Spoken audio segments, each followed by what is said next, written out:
but the surfers are pushing themselves, and then we adjust with how we score them. So some of the aerials a few years ago were getting a lot higher scores than what they are now, and that's because now more and more guys can do them. The guys now, they learn how to do airs before they do some other type of turns, like cutbacks and those types of things. So it has to progress, because if any sport doesn't progress, it becomes boring. We know what the highest level of surfing is, and so we sort of protect that through scoring. I think the biggest progression is going to be in big aerials on big waves.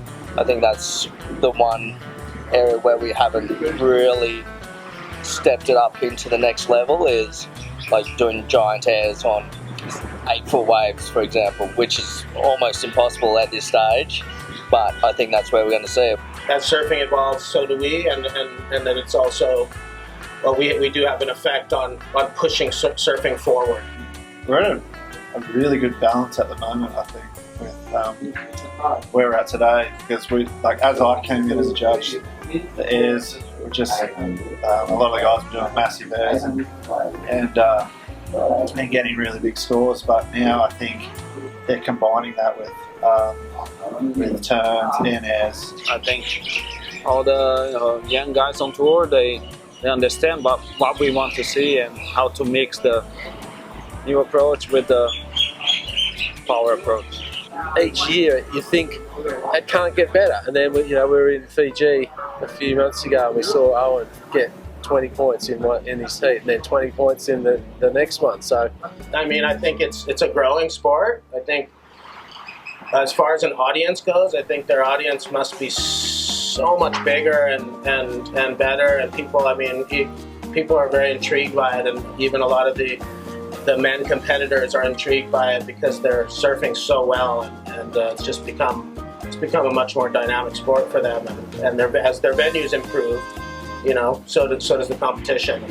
We don't take points off or anything like that for an ugly style, because it's all based on the turns and the manoeuvres that you're doing. Yeah, I think so.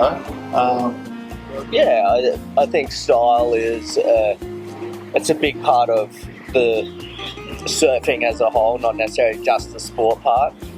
I think it's intrinsic in surfing. Surfing is beautiful, and it's something that it's always, when it's done correctly, it's always beautiful to watch. The general punter that watches doesn't understand how good they're surfing sometimes, and that's where we got a bit of criticism. They go, "Well, that looked really easy." It's like, it looked really easy because he's that good a surfer. People have different opinions on what styles they like, but a bad style really pinpoints their technique. If they've got a bad technique, they're probably catching rails and bogging onto it. So.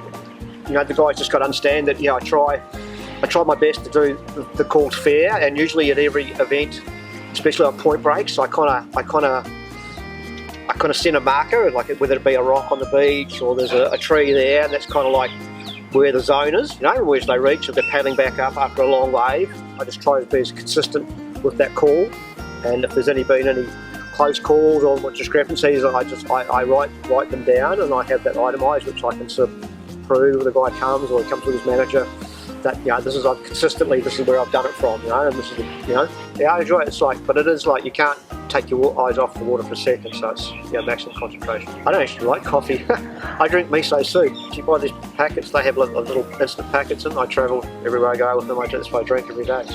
Who's best at poker? Dylan, the shark. I have to say that Dylan Francis being on a roll.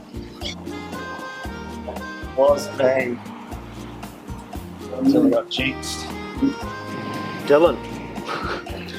Dylan's probably the best, but he's the most experienced. We're kind of all catching up and pretty well going to take him down from now on.